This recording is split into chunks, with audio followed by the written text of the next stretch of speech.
सावली आईचा पदर झाला घामाती बिजली बाबाला आई बिजली तुला चंदन केले तुझ्यासाठी बाबा तुला झाला आई ती रात किती रात बाबाने जोडले किती पाक फोडील कशी गोदाचे पाक फोडील कशी गोदाचे मोरला दिल कशी प्रेमाचे मोरला दिल कशी प्रेमाचे कोणी राजू कपाळा आई आई परिवारा आई आई बाबा परिवारा आई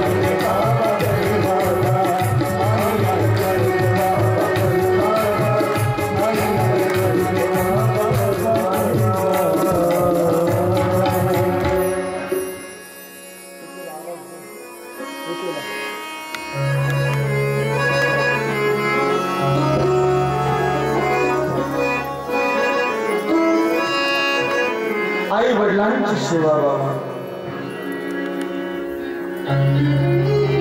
कोणीही असला तरी आई वडिलांच्या सेवेचं पुण्य इतकं महान आहे हॅलो की त्याचं गुण रोज साधी एक लक्षामध्ये घ्या आम्ही नुसत्या कथा ऐकतो पण हे पालन करत नाही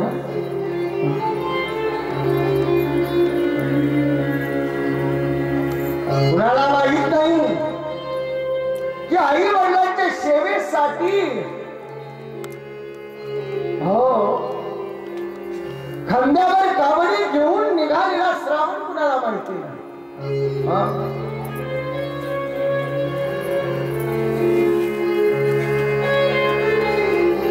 मला एक जणाने प्रश्न विचारला होता म्हणले महाराज आई वडील श्रावणाच्या आई वडिलाचं नाव काय मी म्हणलं आधी कावड घेऊन काशीला जाऊन ये त्याला घेऊन मग सांगतो म्हणलं गधा कुठला म्हणलं परीक्षा द्यायची का अरे मला तत्व घ्यायचंय त्याच्यातून अभ्यास नाही घ्यायचा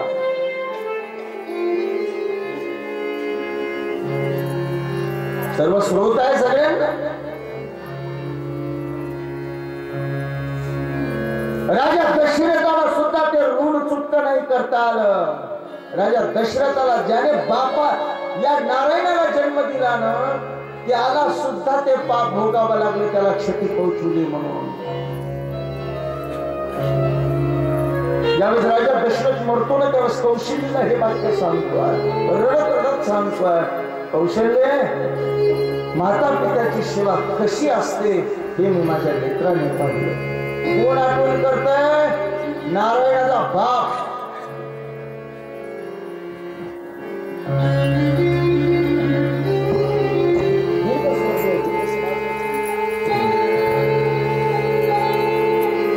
ज्यावेळेस सुमंताला सांगितलं होतं की 5 दिवसाचा केवळ वन दाखवून तू परत घेऊन ये कुणाला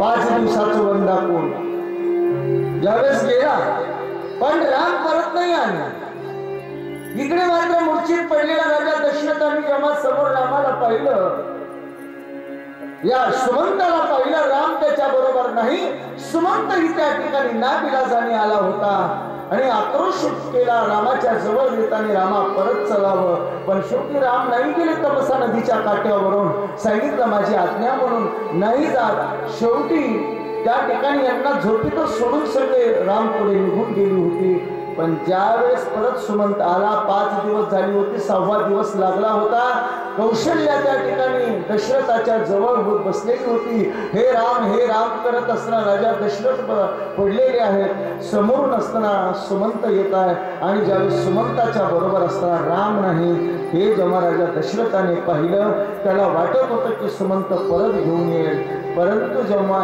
एकट्या सुमंताला पाहिलं आणि रामा म्हणून टाहो असताना राजा दशरथाने बोलला सुमंता माझा राम कुठं आहे त्यावेळेस खाली मान सुमंताने घातली आणि राम परत आला म्हणजे कळालं आणि धरतीवर अंग राजा दशरथाने टाकलं आणि मोक्षापक्षी राजा दशरथ हंबरडा करून रडू लागले कौशल्याने असताना रामाच्या जवळ जाऊन पकडलं राजे हे काय करत आहात स्वामी हे काय आपण महान चक्रवर्ती सम्राट आहात हे राजाला शोभत नाही त्यावेळेला एखाद्या बालकाने कुशीमध्ये मातेच्या मस्तक ठेवून ओक्साबोक्षी रडावं, तसं असताना त्या ठिकाणी दशरथ कौशल्याच्या कुशीमध्ये आपला माता टेकून रडतात आणि आक्रोश करत म्हणतात, कौशल्य आता मी जिवंत राहत नाही. एखादी कौशल्यासारखे महान पतिव्रता आणि पतिनेतेने म्हणावं की मी आता जिवंत राहत नाही, हे शब्द असहाय्य होते.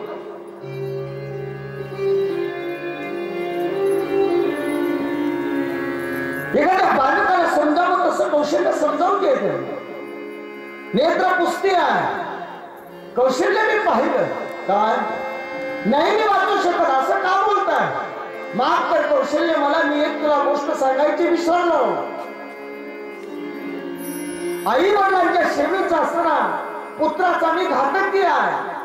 आतापर्यंत तुला सांगितलं नाही, सांगणार होतो आणि आठवण करतात त्या श्रावणाच्या प्रसंगाची. शाप आहे मला, शाप.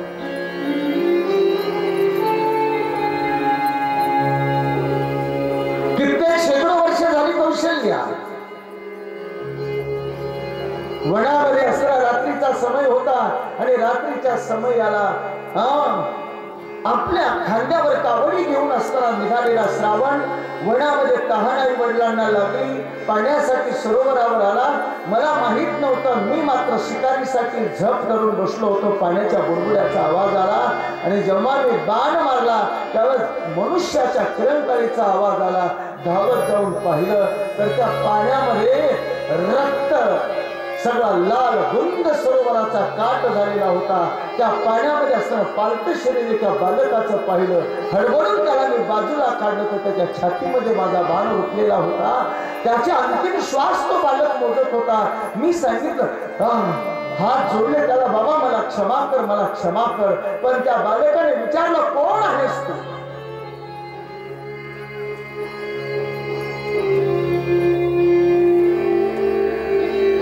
सांगितलं, मी राजा दशरथ आहे. म्हणजे राजा दशरथ तू? बाबा माझ्याकडून चुकून बाण लागला. आणि त्यावेळेस ते रडत बालक बोलत होता. कौशल्य आठवण सांगतात राजा दशरथ. कौशल्य आज ते रुदन त्या बालकाचं माझ्या छातीमध्ये चुंबल्या जातात. हे राजा, राजा दशरथ आहेस तू? अरे मला गर्व वाटत होता, मी राजा दशरथाच्या असणाऱ्या राज्यामध्ये जन्माला आलो. माझा राजा इतका महान आहे, एवढं सामर्थ्य आहे की देवतांना सुद्धा विजय मिळवून देण्याचं सामर्थ्य माझ्या राजाकडे आहे.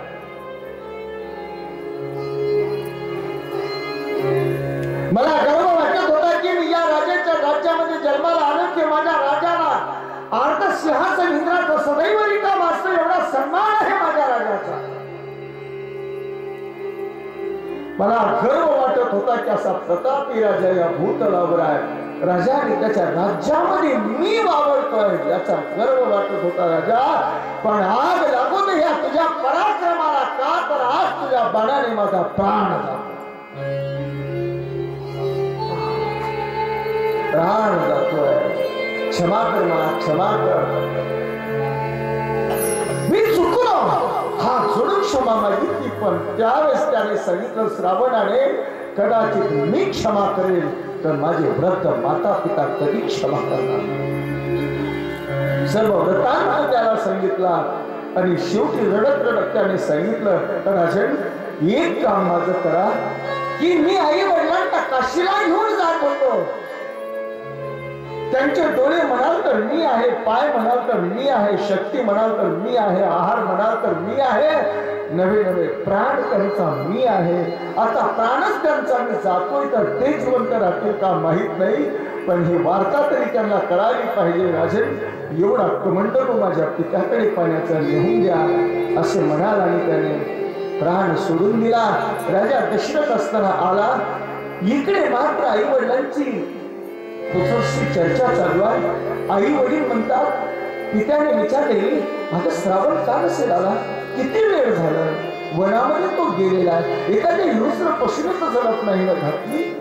त्यावेळेस माता बोलते आहे, अहो कसं म्हणताय, बालक थकला असेल, याने सांगितलं अगं हो, श्रावण तर आमचा प्राण आहे, त्याच्याशिवाय आम्ही नाही जगू शकत. आम्ही निष्ठुर आहोत, त्याच्या खांद्यावर बसून काशी तीर्थाला निघालेलो आहोत. आपल्याला इच्छा तरी का व्हावी, आणि इतके सेवा करणारा पुत्र आम्ही भाग्यवान आहोत, त्याच्याशिवाय नाही जगू शकत आपण. ही चर्चा चालू आहे. राजा दशरथाने ऐकली. प्रश्न पडला समोर कसं जावं, पण हळूहळू जवळ गेले आणि त्यांना आहट लागली. कोणीतरी आलंय, श्रावण श्रावण श्रावण श्रावण. राजा दशरथाला काय बोलावं कळेना. का बोलत नाहीस बाळा? पाणी मिळालं नाही? मिळू दे, पण तू बोलत नाही. थकलास बाळा, जाऊ दे. थकला असेल तर क्षमा कर, इथेच आपण विश्राम करू, पुढील प्रवास नको या अंधारामध्ये. थकलास तू? ही चर्चा चालू आहे. राजा दशरथ जवळ गेले. काय बोलावं प्रश्न पडला. हात जोडले आणि सांगितलं, हे महात्मन, श्रावण नाही तर मी राजा दशरथ आहे. राजा दशरथ तू काय? नमस्कार राजा, आमचा पुत्र पाणी आणण्यासाठी गेलेला, आम्हाला वाटलं तो आला. सांगितलं क्षमा असावी, तू आता येऊ शकणार नाही. का नाही ना? काय झालं श्रावणाचं? जमा वृत्तांत कळाला. गडबड गडबड त्या ठिकाणी प्रथमेवर लोळू लागली. क्षमा करावी, माझ्याकडून शब्दविधी बाण चुकून करावा लागला आणि तुमच्या पुत्राचा मृत्यू झाला. ऐकला, आक्रोश फोडला, धरित्रीवर अंग टाकलं. सांगितलं की मी तुमचा सांभाळ करेन जीवन पर्यंत, मी तुम्हाला कावडीमध्ये काशीला घेऊन जाईल. सांगितलं आमचा पुत्र जिवंत नसताना तुझ्या उपकाराची आम्हाला गरज नाही, आम्ही आमच्या पुत्राबद्दल मरून जाऊ, पण तू असताना बाल हत्यार आहेस, तुझ्या हातचं पाणी सुद्धा आम्हाला नको आहे. कमंडलू घेतला आणि फेकून दिला. श्रावण श्रावण करत करत त्या ठिकाणी तडफडू लागली आणि सांगितलं, राजन आज मरत आहोत, पण ज्या पद्धतीने आमच्या पुत्र वियोगामध्ये आमचा मृत्यू होत आहे, त्याच पद्धतीने तुलाही पुत्र वियोगामध्ये तडपून राजा मरावा लागेल. या गोष्टीची राजा दशरथाला आठवण झाली. हे कौशल्य धन्य होतं, ते प्रेम त्या श्रावणाचं मी हे नेत्राने पाहिलं आणि त्याचा वध करण्याचं पातक माझ्या मस्तकावर आहे. मी नाही वाचू शकत. हंबरडा फोडला आणि केवळ 6 दिवस झाली होती. 6 वेळा रामाचं नाव घेणं. राम कही राम कही, राम कही कही कही राम, तनु परिहर रघुबर विरह, राम गयऊ सुरधार. राजा दशरथ निघून गेला. अरे धन्य यांचा इतिहास ही परंपरा सांगणारा, पण केवळ आज माणसं ऐकतात. आई वडिलांची सेवा हे पुत्रासाठी सर्वात मोठं दैवत आहे.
बघितलं नाही आणि तुमची प्रदक्षिणा ही सकल तीर्थांची आणि पृथ्वीची प्रदक्षिणा मी 7 केल्या तशा लग्न लावा.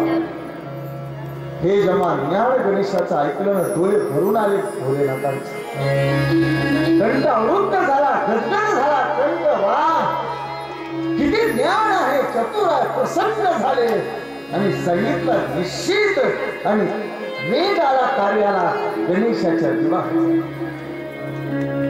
निश्चित पुत्रा तुला 7 परिक्रमेचं फळ मिळालं. मला वाटतं कदाचित ही कथा आज या कलियुगामध्ये बोध देण्यासाठीच चरित्र हे गणेशाने केलेलं हे लक्षात ठेवा. निसद ऐकण्यासाठी नाही, त्याच्यासाठी.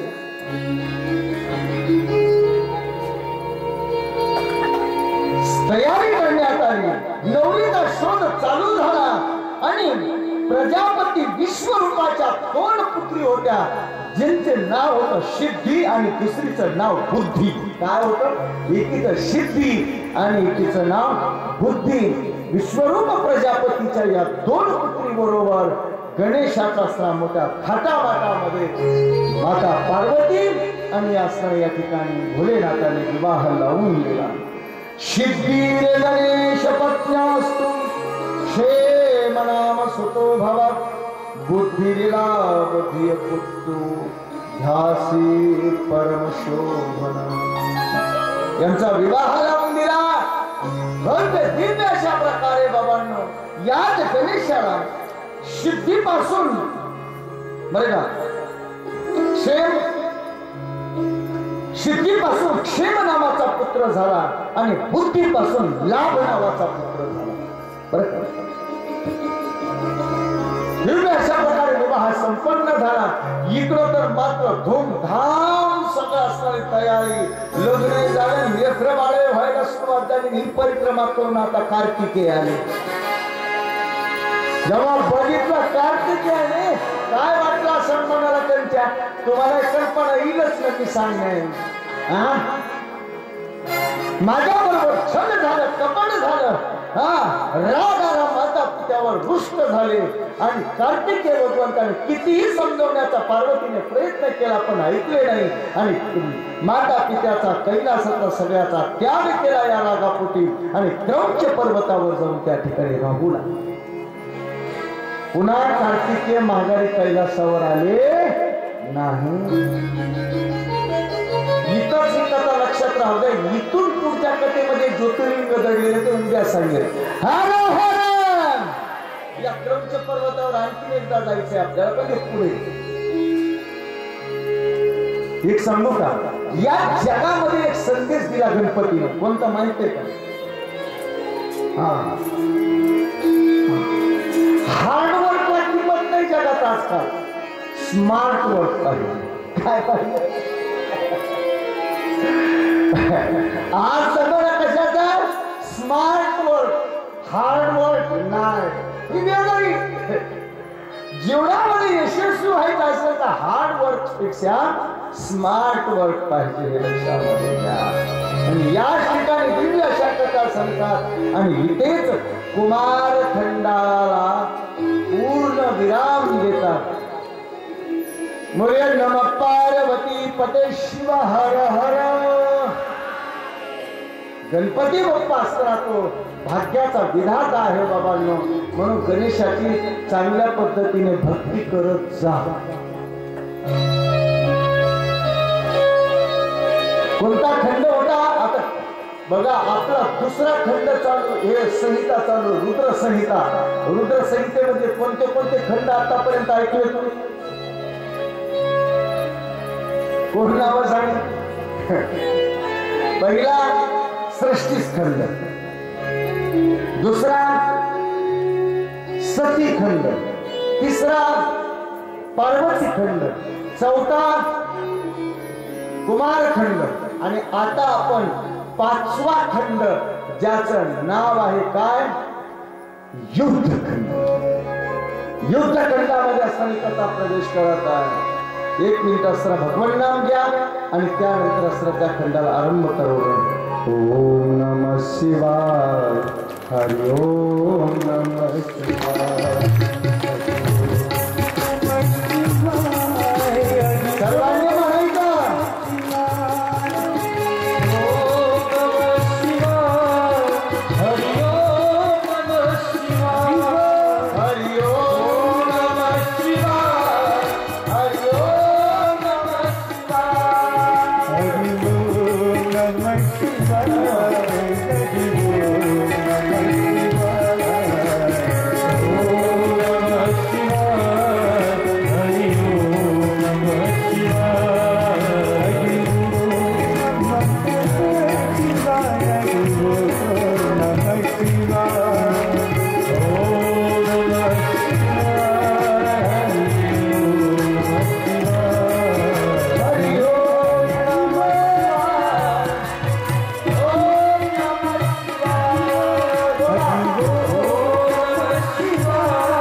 हर महादेव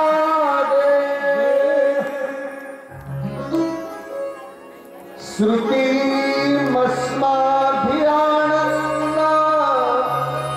प्रदं चरितमुत्तमम्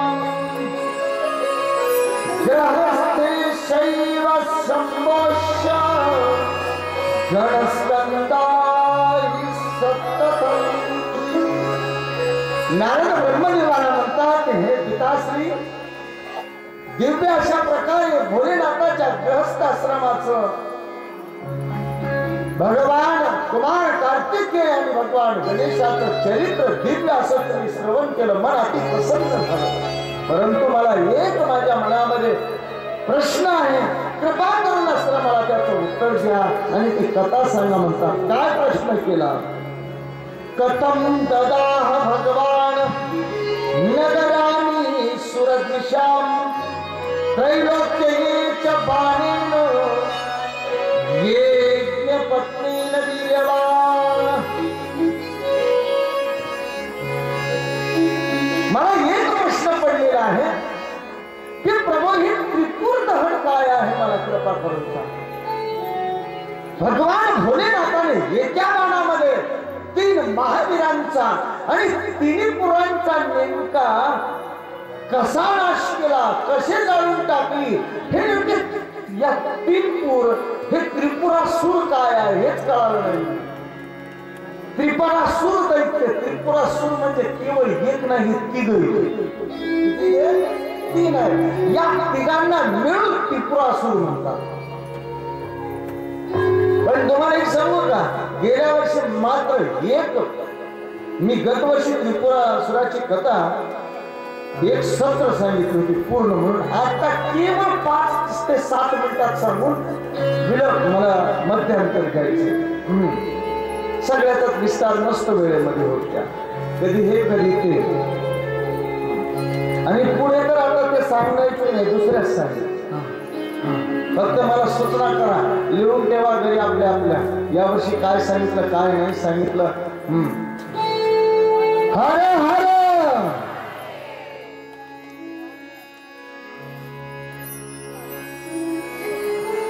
तारकासुराचा कार्तिकेयाने वध केला. या तारकासुराला बघा, वेगाने फक्त अध्यात्म वगैरे नाही सांगत होतं, त्यातलं कथाक्रम प्राप्त करतो, जी की तुम्हाला थोडी निसते थोडी चटणी लावली तिथं म्हणजे ते गेल्या वर्षी सगळं लक्षात येईल.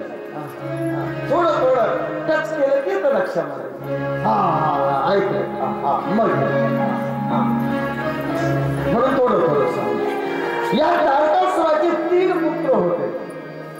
तारकासुराचा वध झाला त्यावेळेस हे 3 पुत्र, हे 3घांची नावं काय? तारकाक्ष, विद्युन्माली आणि कमलाक्ष.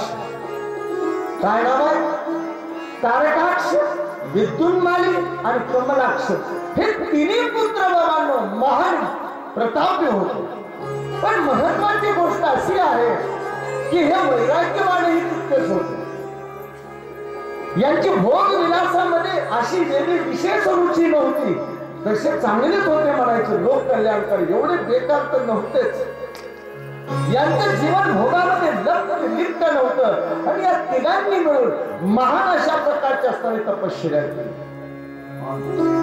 वर्षातु सहस्रमय मस्तकेन स्थिततारस्ततां वर्षातु सतेन व ऊर्ध्वभाव अस्थिता. 100 वर्ष यांनी एक पायावर तपश्चर्या केली. 100 वर्ष केवळ वायू भक्षण करून तपश्चर्या केली. 100 वर्ष असणाऱ्या या दोन्ही हातावर उलट उभा राहून असणारी तपश्चर्या केली.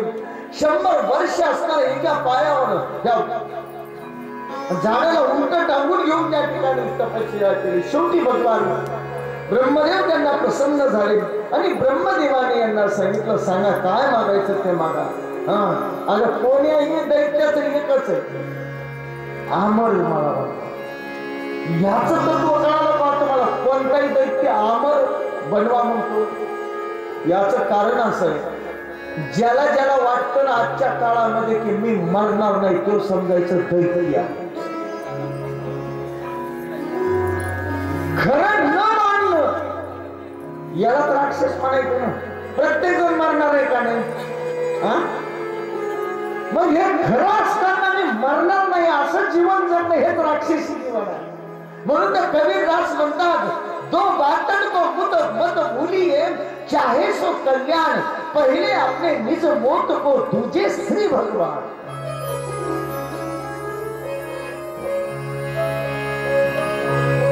हे सांगू का, हे असुरत्व आहे. मी मरणार नाही ही वृत्ती ठेवून. म्हणून अमर कसं होईल? अरे बाबा, त्या जो वरदान देणार आहे तेव्हाच मरणार आहे. तू कुठून राहिला? कोणी उरणार नाही या जगामध्ये. अवतार सुद्धा नाही. म्हणून एक लक्षामध्ये घ्या, फरक इतका असुरामध्ये आणि सुरामध्ये. जो स्वतःसाठी जगतो त्याला असुर म्हणतात, आणि जो दुसऱ्यासाठी जगतो त्याला सुर अर्थातच देव म्हणतात.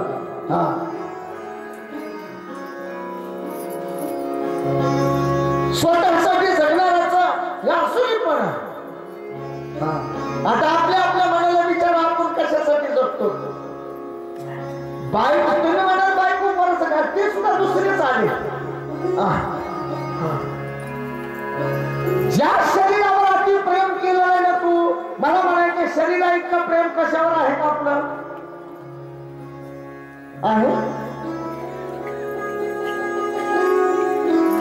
नाही. सर्व म्हणून शास्त्र म्हणते सर्वात प्रिय आहे माणसाला काय? वित्त, पैसा, मणी. वित्त म्हणजे त्याच्यापेक्षा प्रिय म्हणजे आपला पुत्र. पैशापेक्षा पुत्र प्रिय म्हणजे पुत्र प्रिय. हो खरं, पण पुत्रापेक्षा काय प्रिय आहे?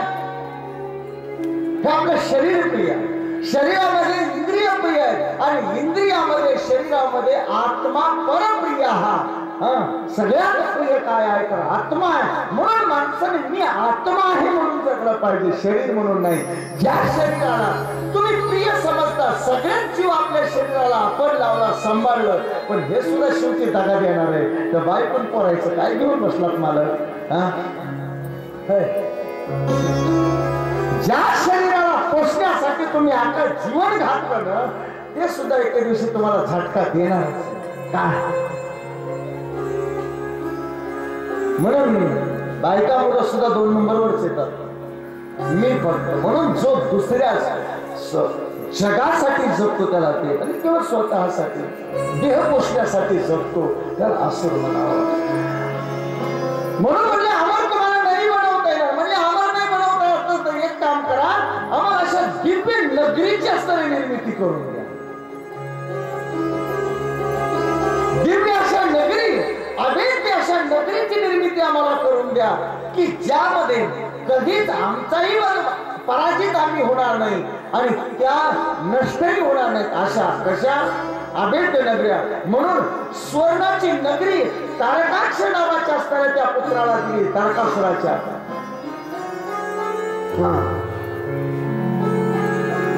जो कमलाक्ष आहे याला चांदीची नगरी दिली करून, आणि जो काही असणार थाकून दिली, आणि जो काही असणारा विद्युत मार्गी आहे याला मात्र लोखंडाची असणारी नगरी बनवून दिली. या नगरीचं वैशिष्ट्य म्हणजे या सर्व संपन्न होत्या, स्वर्गाच्या सर्व संपदा सुख संपदा याच्यामध्ये होत्या, आणि विशेष म्हणजे या नगरी आकाशामध्ये तरंगणाऱ्या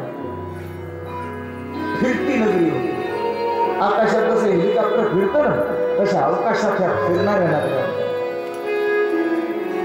जाऊ दे म्हणले, अमर नाही पण जेवढं जगायचं तेवढं आनंदानं तरी जगता येईल.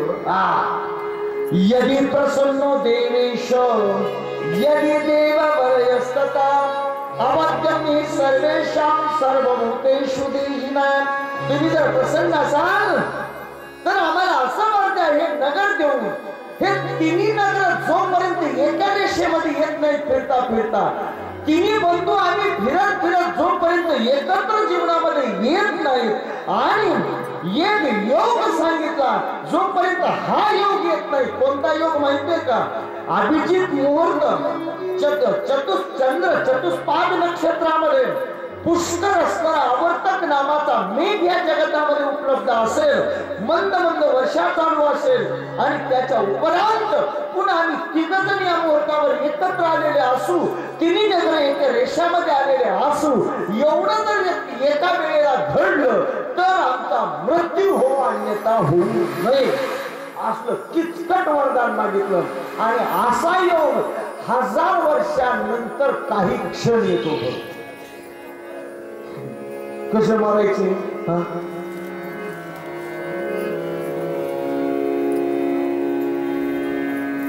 काय ठोकं लावतात दैत्य सुद्धा. बरं असा योग आला आणि तिला एकत्रित नाही आले कसे मारायचे. बस एवढं यांचं चालू झालं मोठ्या सुखाने. पण एक महत्वाची गोष्ट सांगतो तुम्हाला, ते धार्मिक होते. यांच्या राज्यामध्ये प्रजा संपन्न होती. काही काही दैत्य सुद्धा महान होऊन गेलो आणि म्हणतो दैत्य त्यांना